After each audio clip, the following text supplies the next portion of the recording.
dia, graça e paz, meus irmãos.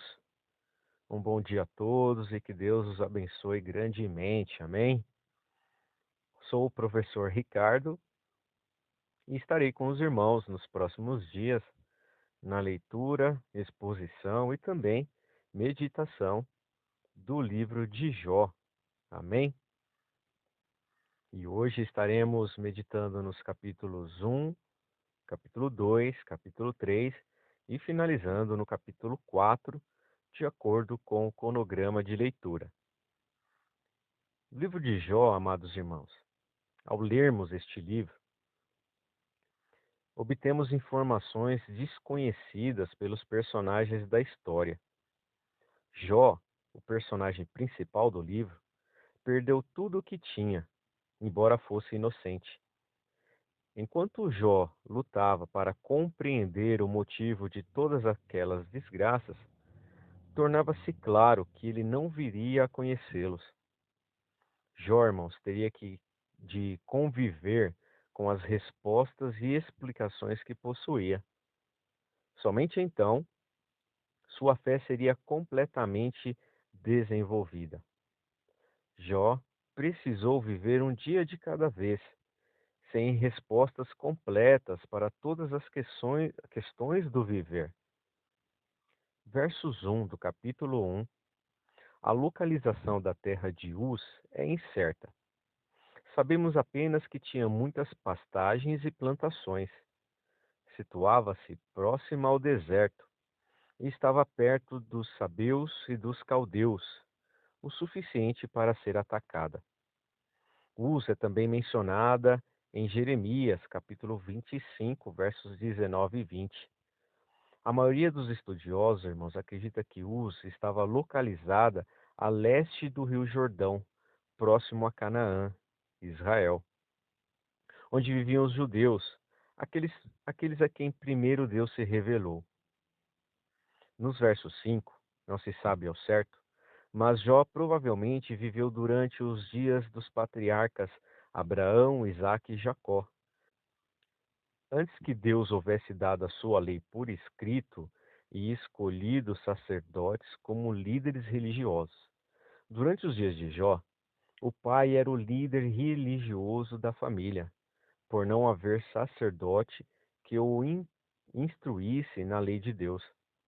Jó agia como sacerdote e oferecia sacrifícios a Deus, pedindo perdão pelos pecados que ele e a sua família houvessem cometido. Isso demonstra que ele não considerava a si mesmo sem pecado. Jó fazia isto por convicção e amor a Deus. Dos versos 5 ao 7, Jó demonstrou grande preocupação com o bem-estar espiritual de seus filhos. Temendo que houvessem pecado no coração deles, oferecia sacrifícios.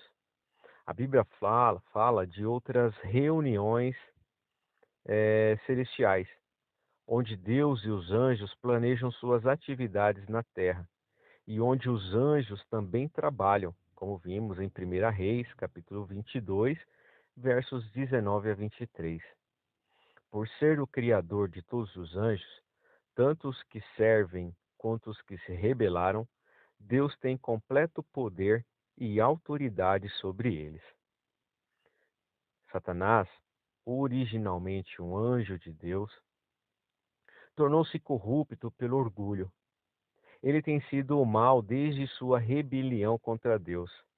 Satanás considera Deus como inimigo. Ele tenta atrapalhar a obra de Deus na vida das pessoas, mas está limitado pelo poder de Deus e poder fazer apenas o que lhe é permitido. Satanás é chamado de inimigo porque busca ativamente por pessoas a quem possa tentar e porque o seu desejo é que as pessoas odeiem a Deus. Ele faz isso através da mentira e da decepção. Jó, um homem correto e inocente, que fora grandemente abençoado, era o alvo perfeito para Satanás. Dos versos 8 a 12 do capítulo 1, Jó era um modelo de confiança e obediência a Deus. Assim, Deus permitiu que Satanás o atacasse de forma especialmente cruel. Satanás atacou Jó, dizendo que Jó era inocente e íntegro apenas porque não possuía motivos para voltar-se contra Deus. Porque desde que começou a seguir a Deus, tudo corria bem para Jó. Satanás queria provar que Jó adorava ao Senhor não por amor, mas porque Deus lhe dera muitas riquezas. Dos versos 20 a 22, Jó não escondeu seu desgosto. Ele não havia perdido sua fé em Deus. Ao contrário, suas emoções demonstram que ele era humano e que amava a família. Deus criou nossas emoções e não é pecado ou inapropriado expressá-las como fez Jó. Na primeira etapa das provas de Satanás, Jó perdeu as posses e a família, mas reagiu de forma justa para com Deus ao reconhecer-lhe a soberania e autoridade sobre tudo o que lhe dera. Jó capítulo 2, entre os versos de 1 a 6. Deus, irmãos, é completamente e eternamente bom. Porém, estava disposto a permitir com o plano de Satanás, pois conhecia o final da história de Jó. Deus não pode ser enganado por Satanás. O sofrimento de Jó foi um teste para ele próprio, para Satanás e para nós, e não para Deus. A expressão pele por pele foi o comentário de Satanás quanto à reação de Jó à perda de sua família. Satanás ainda teimava que Jó era fiel apenas em troca das bênçãos de Deus. Acreditava ele que Jó estaria disposto a aceitar a perda da família e das propriedades, desde que sua pele estivesse a salvo. Seu próximo passo, então, era impor a Jó o sofrimento físico, a fim de provar sua acusação original, como vimos lá no capítulo 1, no versos 9. Satanás novamente teve de pedir permissão a Deus para afligir a dor em Jó. Deus limita Satanás e, neste caso, não lhe permitiu destruir Jó. Nos versos 11 do capítulo 2, Elifaz, Bildade e Zofar não eram apenas amigos de Jó, mas também conhecidos por sua sabedoria.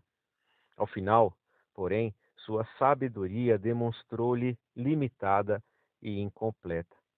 Ao saber das dificuldades de Jó, 3 dos seus amigos foram apoiá-lo e confortá-lo. Mais tarde, vemos que as suas palavras de conforto não ajudaram, mas pelo menos tentaram.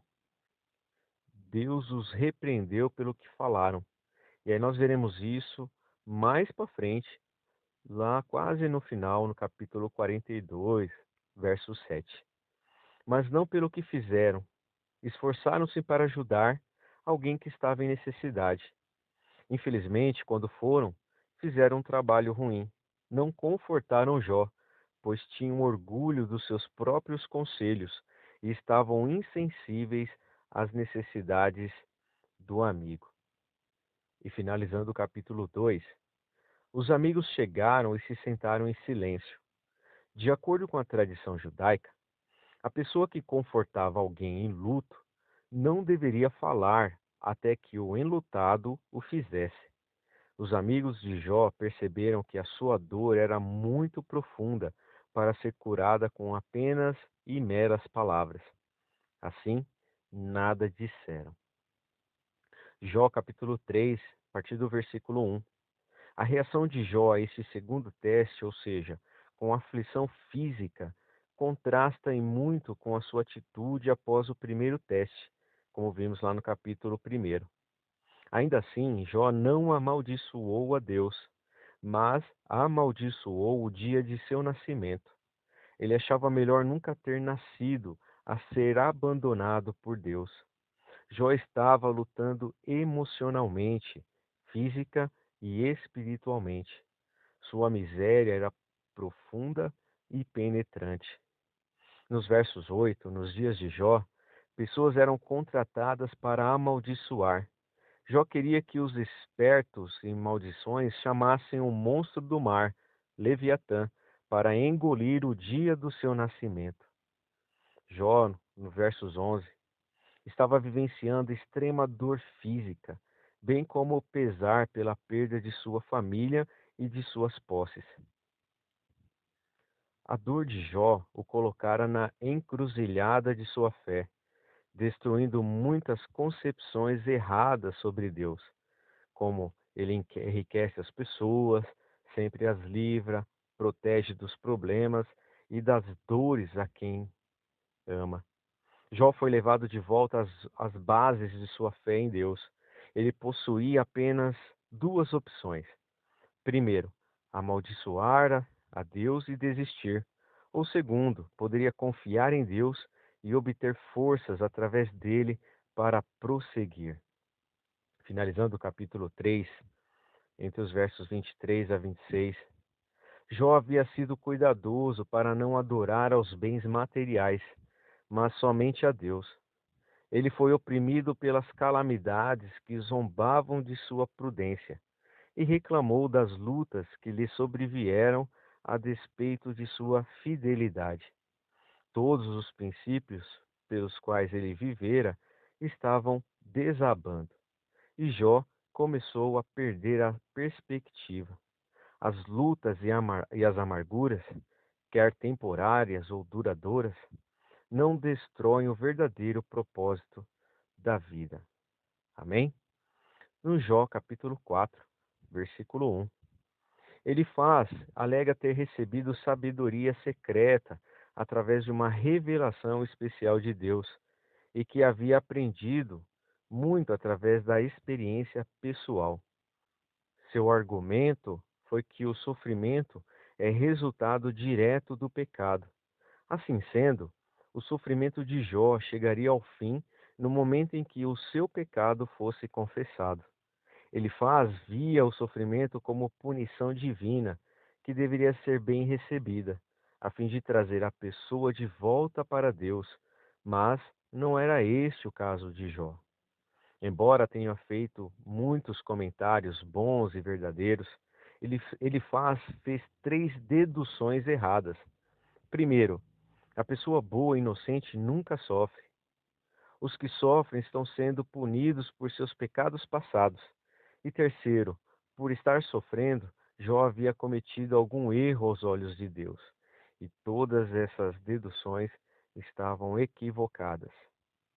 Versos 7 e 8 do capítulo 4. Parte do que ele faz, disse, parece verdadeiro e outra parte falso. É verdade que os que promovem pecado e problemas eventualmente serão punidos. E é falso que qualquer pessoa boa e inocente nunca sofrerá.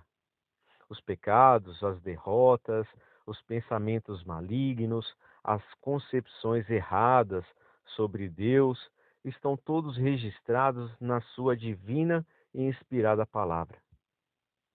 A Bíblia, irmãos, fornece ensinamentos e exemplos do que devemos fazer, bem como do que não devemos.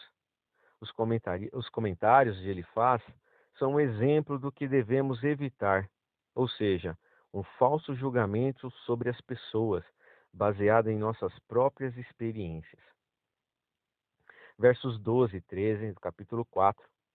Embora Elifaz alegasse a sua visão era divinamente inspirada, é de se duvidar que tenha vindo de Deus, porque mais tarde, no capítulo 42, versos 7, Deus o critica por isso, mostrando, irmãos, que um mero mortal não pode comparar-se a Deus e não deve questionar os seus motivos e atitudes. No entanto, Elifaz tomou este pensamento e o expôs mais tarde, expressando as suas próprias opiniões.